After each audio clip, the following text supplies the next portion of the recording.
Okay. Um, we're in Bible Story, Volume 3 by Arthur S Maxwell.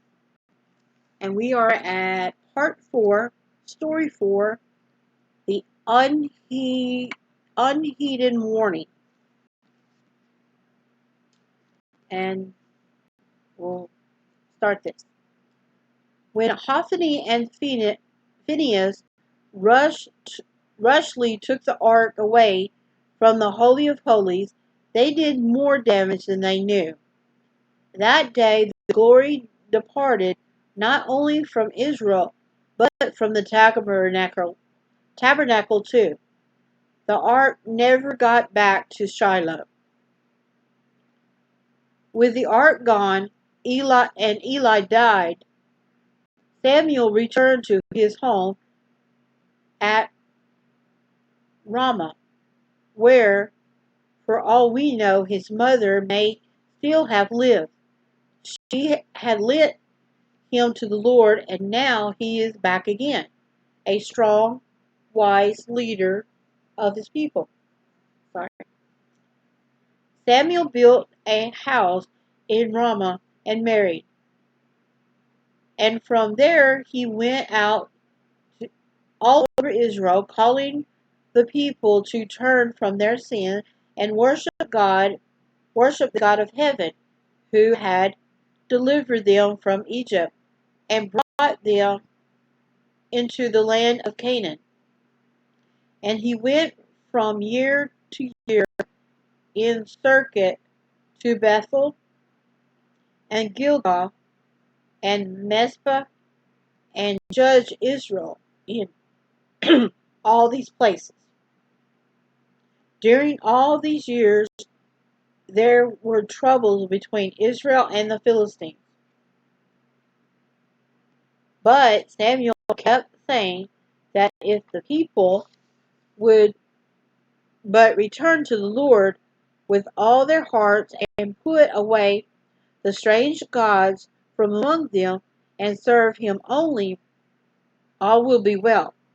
They would never need to fear the Philistines anymore. Once when he Once when he had called a meeting at Mizpah, word spread to the Philistines were on their way with a large word spread that the Philistines were on their way with a large army. Everybody was frightened, but Samuel went on with his service, praying to God for deliverance. Suddenly there was a tremendous burst of thunder from the sky. The Philistines scattered, and the Israelites chased them clear to the border. Samuel set up a stone as a monument for a great deliverance and called it Ebenezer, saying, "Here through, here though, here too hath the Lord help us." Thanks to Samuel's able leadership, the Philistines were subdued, and they came no more to the coast of Israel.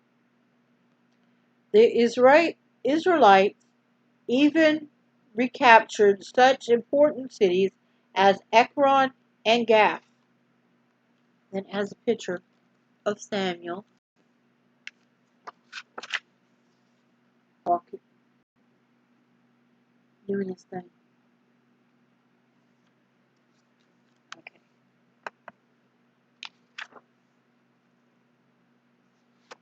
See what this says.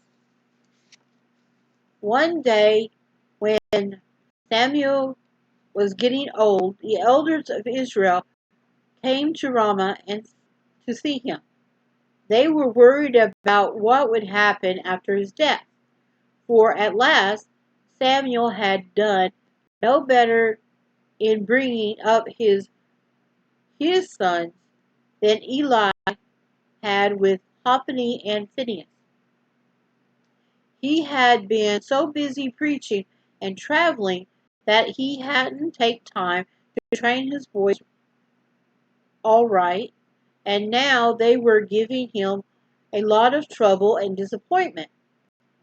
He was he had hoped that one of them at least might take his place when he died, but it was not to be. None of them was good enough, and everybody knew it. You are getting old, said the elders, and your sons are not like you.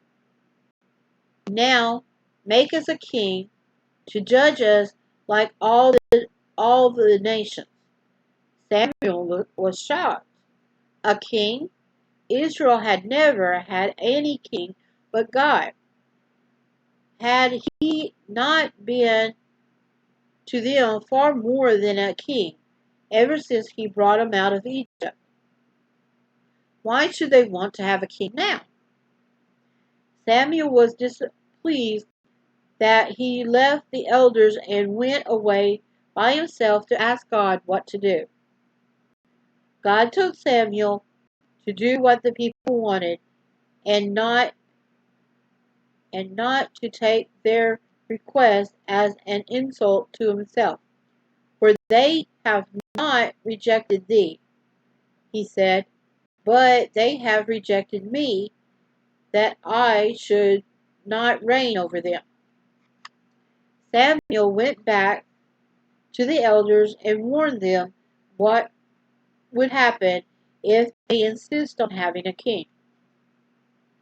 He will take your sons, he said, and appoint them to himself for his chariots and to be his horsemen, pause, and to make his instruments of war, pause, and to make your daughters of to be confederates confectionaries, confectionaries, and to be cooks, and to be bakers, confectionaries, sweet makers. He will take your fields and your vineyards and your olive yards, even the best of them, and will give them to his servants. Pause. And he will take, pause, your godliest young men and your donkeys, it doesn't say donkeys, and put them to work. How true were his words. But the elders would not heed his warning. They got angry. Nay, they cried, but we will have a king over us, that we also may be like all the nations, and that our king may judge us, and go out before us, and fight our battles. There was no way to change their mind.